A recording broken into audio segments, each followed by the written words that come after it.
So you're looking to really get to the heart of interesting ideas, right? Cut through all the noise. Yeah, and have those, aha moments without wading through tons of information. Exactly. Yeah. And that's what we're doing today. We're going deep on something pretty fundamental. Taboo. Mm-hmm. It shapes so much our societies, our cultures, even our private thoughts. Definitely. And we're using some really fascinating material to explore it. We want to figure out what makes something taboo first off, and then is it always like bad to hold a taboo idea? Right. And can challenging these things ever lead to, well, positive changes? So let's start with the basics. What is a taboo? Okay, so fundamentally, it's a really strong social no. A prohibition against certain actions or topics, or even just thinking certain things. And these aren't just random rules. They're usually tied pretty deeply into a culture's norms, morals, religion, just societal expectations. Think about, bodily functions. There are so many unspoken rules there. Or social boundaries like incest that's almost universal. Yeah. And language, too. Certain words are definitely off limits in many contexts. And criticizing power structures, that can be a huge taboo. But the interesting thing is, they're not fixed, are they? Not at all. That's crucial. What's forbidden in one place or time might be totally fine somewhere else. They shift, they vary, context matters. So, given how powerful and changeable they are, our mission today is to really unpack them. Right, explore their nature.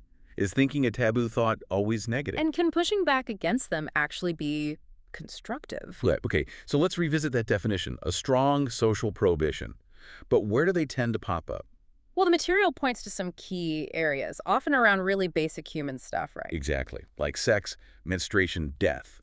Things that are fundamental but often shrouded in, well, silence or ritual. Then there are those social boundary ones, incest, cannibalism, historically, things like heresy, challenging religious dogma. Big ones. And you mentioned language. Certain words just become loaded. Yeah, or even just certain ideas, especially ideas that question authority or the way things are.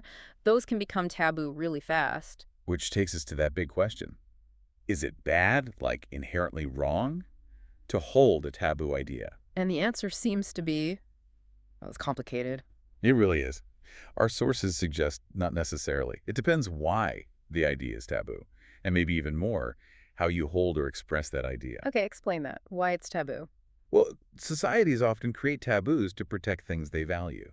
That makes sense. But what they value is key. Is it about preventing actual harm, like taboos against random violence? Sometimes, yes, but other times taboos spring from, deep fears or just plain ignorance. Like how mental illness used to be treated. So much stigma and fear there. Exactly, a prime example. And then sometimes, let's be honest, taboos are there to keep power structures in place, to shut down challenges. Right, so holding a taboo idea isn't just one thing, it's a whole spectrum.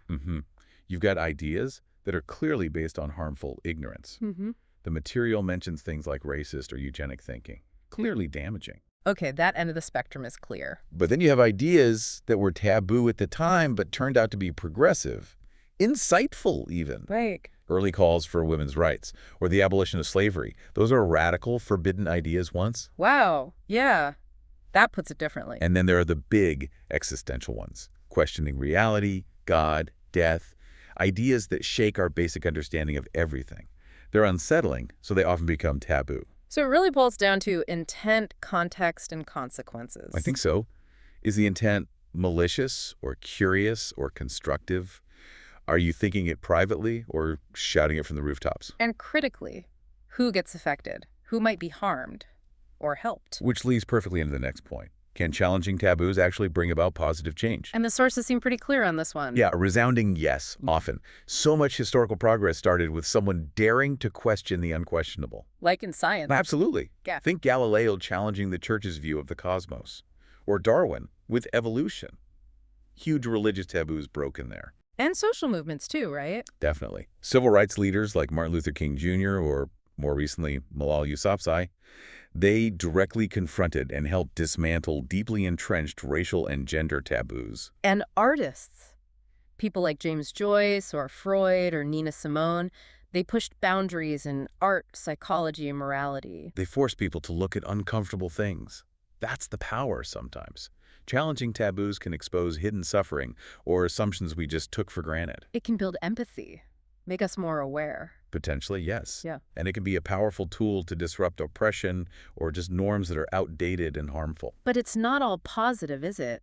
The sources mention downsides. No, definitely not. Mm. Sometimes challenging a taboo can erode boundaries that were actually useful, maybe protective in some way. And it can certainly cause backlash, strong reactions. Oh, for sure. And today, it can be exploited, right? Just Yeah. used for shock value, for clicks. Yeah. That's a real risk. That's a good point. Which connects to another framework mentioned the idea of sacred versus profane. Right. This is a really helpful way to think about it. Many taboos exist to protect what a society considers sacred. Sacred meaning, untouchable, above criticism. Pretty much. It could be God, or an idea like motherhood or national identity, things that are fenced off, protected by the taboo. So if you challenge one of those taboos, Expect a strong reaction. To those who hold it sacred, it feels like desecration, a violation. but for someone else, It might feel liberating, a chance to finally question something that felt off limits. It really depends on your perspective, your values. and that leads to another really deep idea from the material, that taboos show us what we're afraid of. Exactly. They're like a mirror. They reflect a culture's anxieties, what it reveres, but also what it tries to hide. And those fears, they might be hiding something important. That's the suggestion. That beneath the fear, there might be deeper truths worth exploring, not just to be provocative, but for real understanding. Okay, so circling back, holding taboo ideas is complex. Very. But if it's done with honesty, with care, with genuine curiosity, maybe it's not just forbidden. Maybe it's a starting point. The starting point for change, even. Potentially. And this is where things get really specific to your interests, you, our listener. Because we're going to look at some particular taboo archetypes you brought up. Right. The necromancer, the giantess, the demon, and AI in art. Fascinating stuff. So for each one, let's try to unpack. What's the core taboo? What's the cultural fear underneath? Is it really bad or just misunderstood? And what's the hidden potential? Okay, let's start with the necromancer. You mentioned this idea of dealing with the dead. Maybe even a good necromancer, using dark arts for positive ends. Healing, maybe. Companionship. But also that people often react negatively. The taboo there is layered. It's death itself, obviously, but also desecrating bodies, messing with the natural order, maybe playing God, and that whole dark magic association. And the fear behind it. Fear of the unknown after death, definitely. Anxiety about the afterlife. A deep discomfort with blurring the line between life and death. Is that fear always justified? Is the taboo inherently bad? Well, the sources suggest maybe not inherently. The stigma often comes from our own discomfort, with mortality, with grief. It's the perception that it's unnatural or malicious. So what's the positive potential you see in it, the hidden meaning? Several things.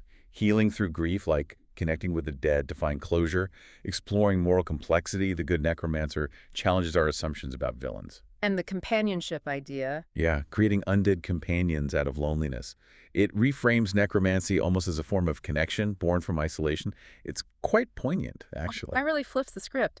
Okay, what about the giantess? You describe this tall, powerful female figure, strong, but maybe apathetic too, challenging typical power dynamics. Right. The taboo here is often about female power, especially physical power and size, but also agency, maybe sexual agency that goes beyond what society deems acceptable for women. And the cultural fear. Threats to male dominance, maybe.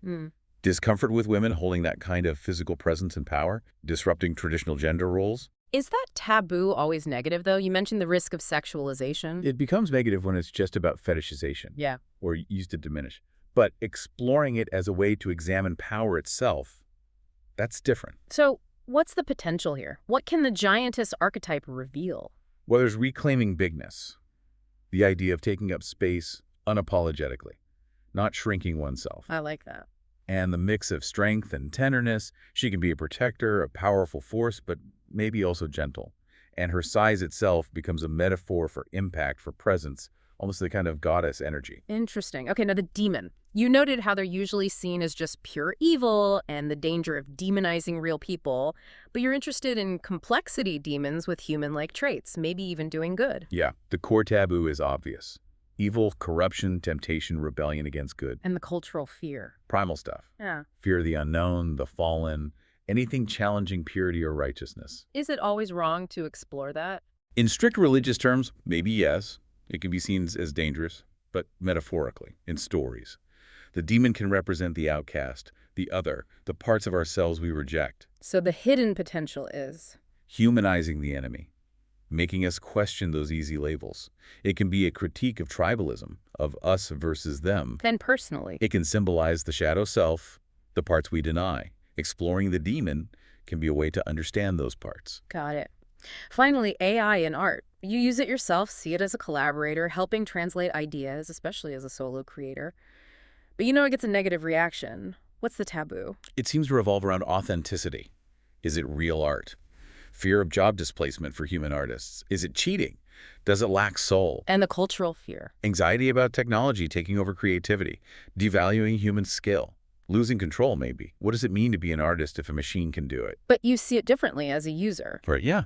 When used thoughtfully, ethically, the taboo isn't really about the AI itself. It's about how it disrupts our ideas about authorship, value, who gets to create. So the positive potential. Accessibility is huge. It can democratize creation for people without traditional resources. It can amplify vision, help bring unique ideas to life. And it sparks innovation, pushes boundaries. Okay, now the source material digs a bit deeper into criticisms and insights for each of these. Let's touch on those. For the necromancer. The deeper insight is how it really pokes at that sacred line between life and death, challenging its finality. Very unsettling. And the criticism. Risk of romanticizing death, maybe trivializing grief, ethical concerns about manipulating the dead, and potential cultural insensitivity if not handled carefully. Right, but the counterpoint you raised is reframing it as connection, honoring memory, a kind of reverence. Exactly. For the giantess, the deeper insight is how she just fundamentally defies the expectation for women to be small, contained, visible, unapologetic agency. Criticisms. Fetishization risk, again, maybe reinforcing gender stereotypes even while trying to break them, like must strength be paired with softness and focusing too much on appearance, potentially. But the counter is that she redefines taking up space, represents impact, presence, forcing us to look at our reactions to powerful women. Then the demon, deeper insight, Yeah. often represents the marginalized, forcing us to see how we project evil onto others. Criticisms for that one. Could minimize real harm, romanticize darkness perhaps, Yeah. and definitely can cause spiritual offense in some contexts. Yet the counter is about understanding the roots of evil, reclaiming the demon as a symbol of our own projections or inner exiles, aiming for integration. Right. And finally, AI art, deeper insight. It forces huge questions about authorship, the value of human creativity, what art even is when machines are involved. Criticisms are pretty strong here sometimes. Yeah, valid concerns about data exploitation, originality, emotional depth, the power dynamics of tech companies providing the tools. But the counter emphasizes democratization, amplifying individual vision, especially when other collaboration isn't possible, scaling up personal expression. And this whole discussion leads to a really fascinating link in the material. Thinking about subpersonalities as embodying internal taboos. You mean like parts of ourselves we suppress? Exactly. Aspects, desires, truths we've learned are unacceptable, maybe mirroring societal taboos. So these roles you mentioned, Tira the Necromancer, Liz the Giantess, Devin the Demon, Val the AI, they represent these suppressed parts. That's the idea. They embody feelings we push down, ambitions we think are forbidden, shadow traits we ignore, and sometimes having these strong internal parts gets pathologized by society. But this perspective flips that. It does. It suggests these subpersonalities actually give voice to those internal taboos. They have a purpose. Like Tira the Necromancer, representing the taboo around grief or forbidden knowledge, her role being to seek truth, integrate loss. And Liz the Giantess. Embodying the taboo against women taking up too much space, her function being to assert that space, reclaim power. Devin the Demon. Representing maybe suppressed anger, feeling like an outsider, exploring redemption. And Val the AI. Perhaps the taboo around seeming artificial or detached, but functioning to embrace efficiency while still seeking connection or soul. So instead of trying to get rid of these parts, You've given them roles, made them internal advocates. It's framed as a really powerful act of psychological integration, like welcoming exiled parts back home. that's a profound way to look at it. So why does grappling with these taboos, external or internal, actually matter? The sources suggest these archetypes challenge binaries, life-death, weak-strong, good devil, human-machine. They force empathy, make us rethink who gets excluded or feared. But there are risks involved. Definitely. Misunderstanding, misuse, backlash. It's not about shock value. The material stresses that. It's about reflection, understanding anxieties, ours, and societies. And the idea of taboos as cultural scar tissue. Yeah, that's compelling. The idea that they form over collective wounds or traumas. Like necromancy linking to fears of grave robbing or improper burials. Or the demon, reflecting how we project evil outwards. AI tapping into current anxieties about jobs and technology. Giantess linking to gender power struggles. So exploring them is like massaging the scar, trying to heal. That's the metaphor, yeah. And it connects to Jung's idea of the shadow, the hidden self. Each archetype represents something we might deny. Necromancer as refusal to let go, giantess wanting to take up space, demon as the unacceptable part, AI artist craving connection but fearing judgment. Something like that. It maps quite well. But this isn't easy work. There's a cost. For sure. Alienation, maybe your ideas get twisted, sheer exhaustion. The sources advise finding time for rest, for reflection, alongside the boundary pushing. It also offers encouragement, though, right? You're not alone. Exactly. Pointing to historical figures, Mary Shelley, Audre Lorde, Alan Turing, people who challenged taboos and became hugely influential, maybe you're just early. That's a powerful thought. And the final piece of advice was about the approach. Invitation, not imposition. That feels key. It's more effective to invite curiosity, show possibilities, prompt what-if questions. Rather than demanding belief, the power is in revelation. Precisely. So, wrapping up this deep dive, the big takeaway seems to be that engaging with taboo ideas, if done with honesty, care, curiosity, can be a potent force. For personal insight, definitely, and maybe even for wider change. And we hope this exploration has given you, our listener, a useful framework and some concrete examples to think with, especially around those archetypes you find compelling. So maybe the final thought to leave you with is this. What taboos in your own life or in the world might be worth looking at with curiosity instead of just fear? Not necessarily to break them, but just to understand them, to see what deeper truths they might be guarding.